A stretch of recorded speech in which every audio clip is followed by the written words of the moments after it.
Today, we are checking out the brand new Realme 10 value for money smartphone starting at like $230, which is still gonna have some features that you would be looking for. MediaTek G99 chip, which is capable of playing PUBG up to 40 FPS, which apparently is actually quite an achievement in this particular price segment. Also got a 50 megapixel camera, and it's available in a couple different colors, Rush Black and Clash White. The other thing that apparently was a priority here was getting a very slim and lightweight phone. Apparently this is the slimmest device that they've ever done for the international market. Yes, it is very slim and light.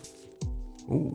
So it has a squared off, sort of boxy design, a pearlescent but glossy finish on the back, little 50 megapixel indicator, kind of a color changer effect with a bit of a gradient and a bit of a rainbow thing happening depending on the way that the light is hitting it. Definitely lightweight, that's what strikes you.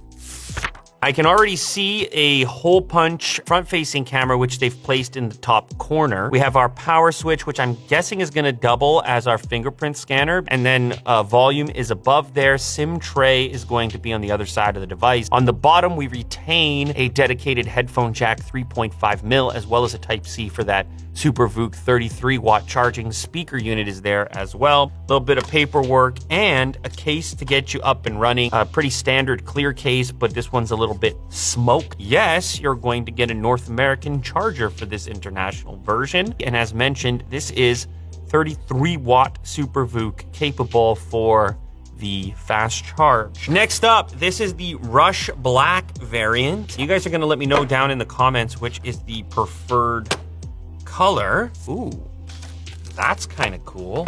Ooh, a little bit lighter down at the bottom, moving into a darker blue and all the way up to an almost black at the top. I think I'm gonna have to go for the darker model here. Extremely lightweight, like a totally different experience holding this compared to some of the other devices I've held recently, particularly at this scale. This feels like you could hold this for a really long time. They're exactly the same background or wallpaper, brightness, max it out, turn off automatic, and let's go check out the refresh really quickly. And you can forget about the auto select, we're going high. Obviously not 120 here, but 90, you know, you take into consideration the price point, don't ya? As you can tell, you get this much more fluid motion and the device ends up feeling quite a bit snappier. Now let's go ahead as we normally would and show off our charge animation. In 3, 2, 1.